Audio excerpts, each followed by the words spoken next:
Maraming classmate na ko na. To all my classmates, although sa personal message ako rin.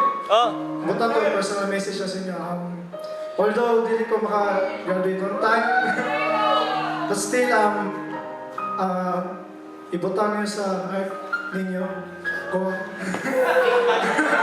Nangyayang ako din ito, kaning someday, mabot na po na ang time na mag-graduate po ko niya. Karon, happy ko sa inyo.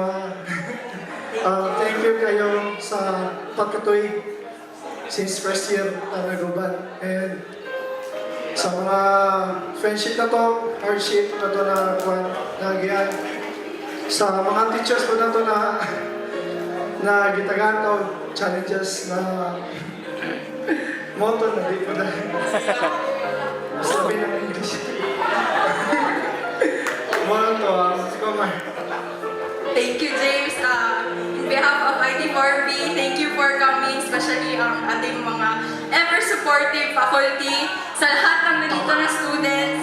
Thank you so much. Sa IT4, my beloved section, you have helped me grow. I know tanan jud ta na-grow sa atoang mga endeavors every day, and ayaw mo pang lang. Thank you so much. Thank you.